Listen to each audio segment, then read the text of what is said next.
Mm.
Mm.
There's a-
Hi Benjamin, how are you? Hello.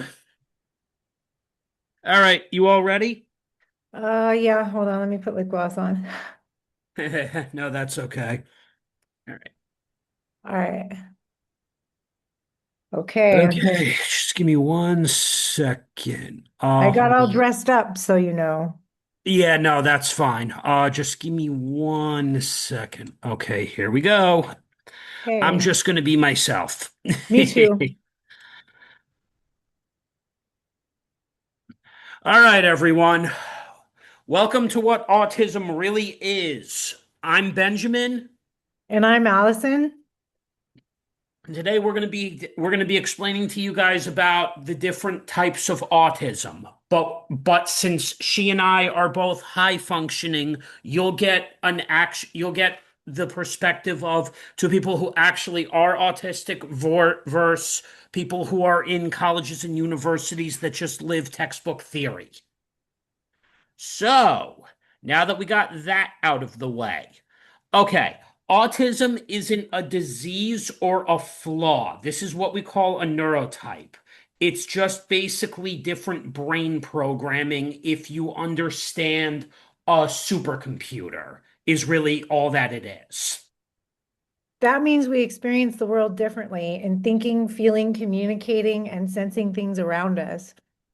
For example, my sensory doesn't filter background sounds like most people, so a busy coffee shop will actually feel overwhelming, like every sound is louder or more intense. You can also couple this with the fact that when somebody like me takes public transportation, I'm dealing with busy streets, a train platform, a bus platform, and I'm just using my local county as an example. In certain areas, you will actually need a car, but in the bigger cities, there's much more, kind of sensory issues. So, one thing that I've actually learned to do with the buses is have a good headset.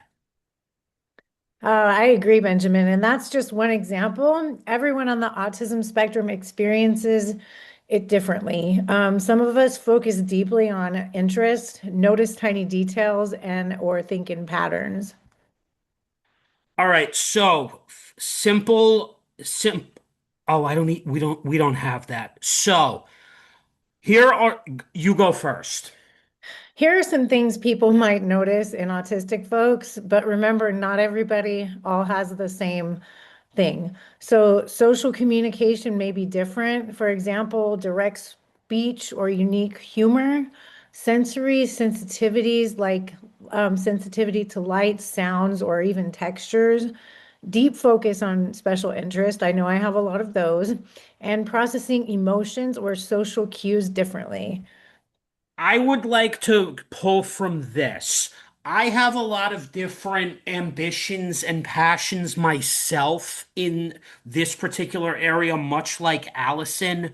And, for example, if I get really stuck on something, it'll be noticed by some people where they'll say either you over obsess about this too much or can we change topics? This is basically just my brain, trying to understand things and maybe analyze things a little more than it probably should, because most people just want to keep it simple, but that's not, that's just a surface level understanding.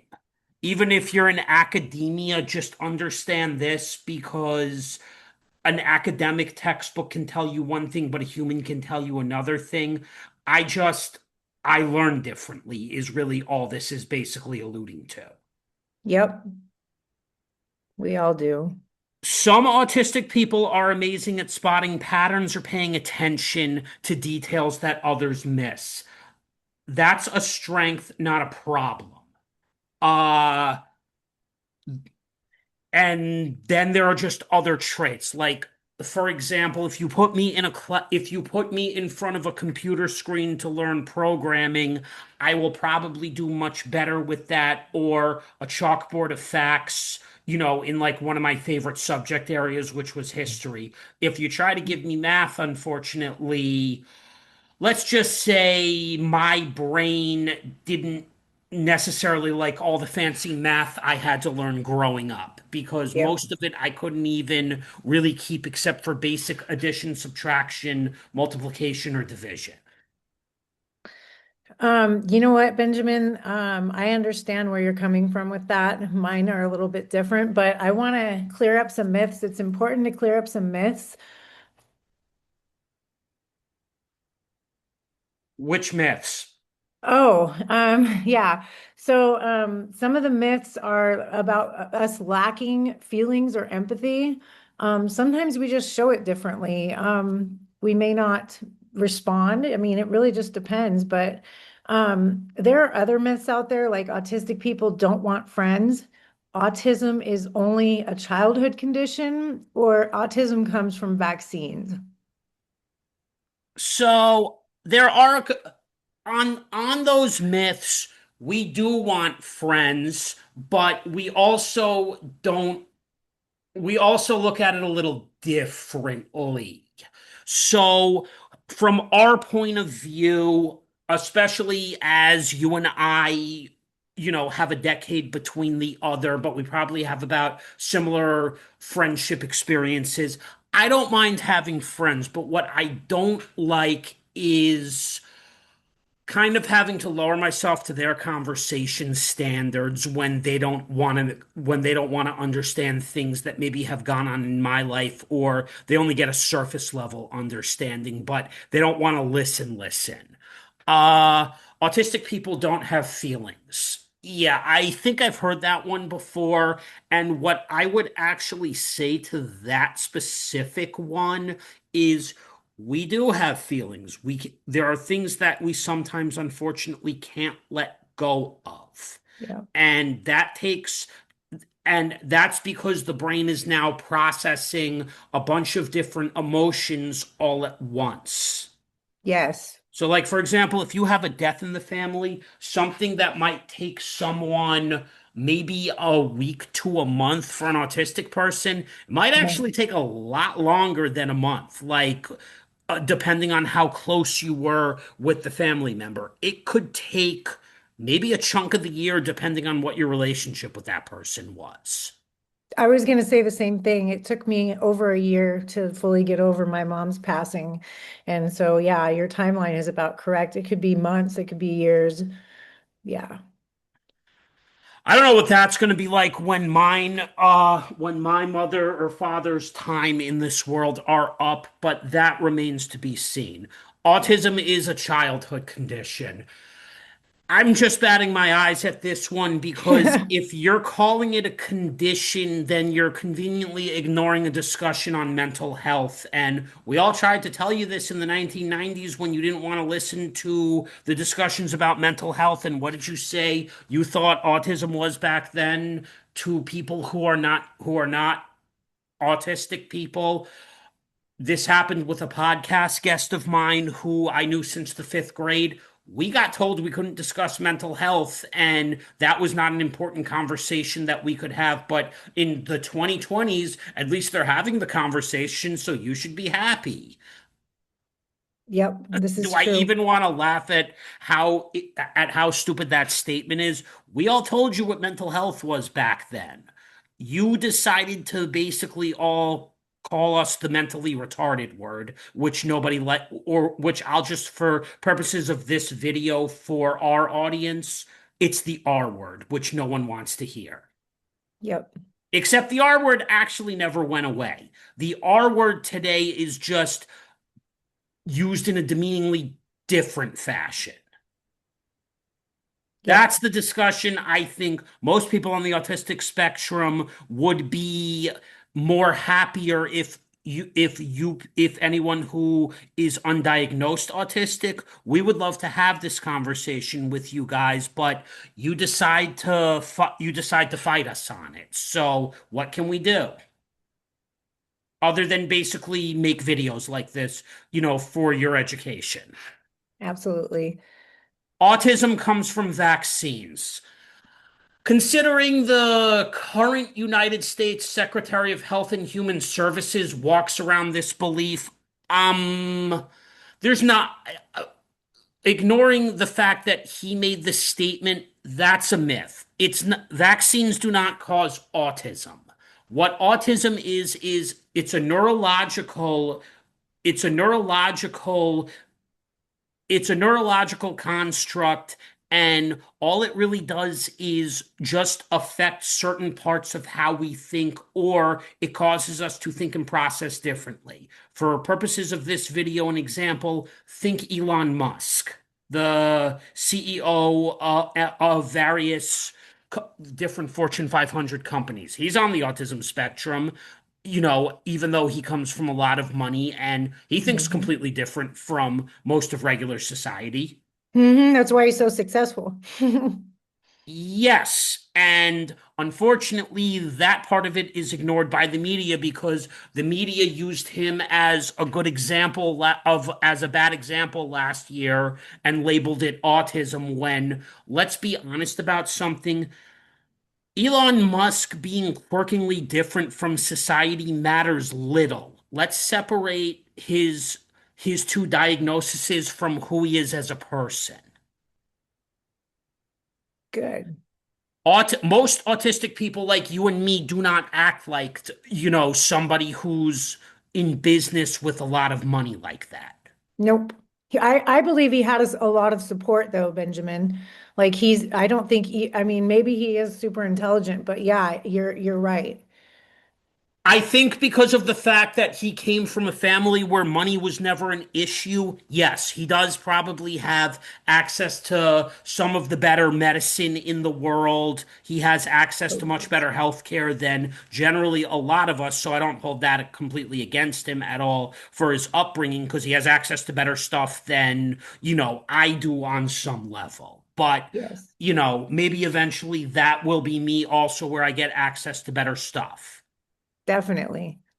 So, these are false and harmful. Autism is lifelong. Autistic people can have rich relationships and full lives.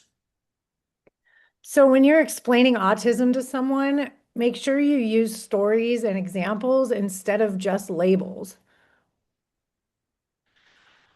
You can explain how it affects everybody, everyday experiences. For instance, imagine everyone is talking at once while music is playing, and that's normal background noise for someone else. That's what sensory overload can feel for, like me. Relatable examples like that help people to understand without making it scary or clinical.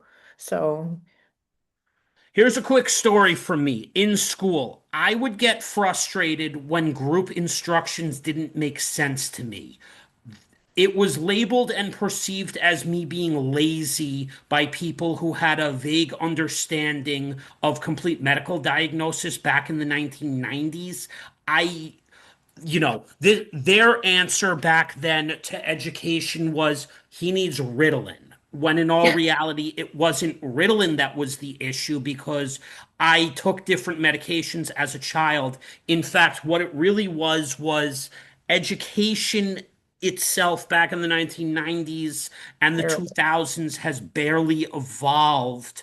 Even when I was just taking data science and machine learning certification back, all the way up until February, if you presented information to me that way back in the 1990s, I might have learned and excelled a lot better in school than having to learn everything from, chalkboard, like math, for example. Hmm. So, oh, your turn. Oh, for me, I definitely can relate to the Ritalin and all the things back in the 90s. That's something that I experienced as well. But for me, I really get hyper focused on projects that I care about, like autism, for example. Started a nonprofit and it's a very big subject of interest for me. So I spend a lot of time on it. People would say I'm obsessive when it comes to it, but it's actually a strength that helps me excel in certain areas. So I see it as a superpower. Sharing these experiences helps people see the real life side of autism and not just the labels. So, Thanks for watching episode 1. Next time we meet, we'll talk about masking. We'll talk about masking and why it matters for autistic people. Comment below with your questions or stories. We'd love to hear stories. And don't forget to like and subscribe if you want to follow our series. See you next time. Bye. Right That was now, cool. give me It's my one. first one. Yeah, because I didn't realize that ChatGPT could literally hold on.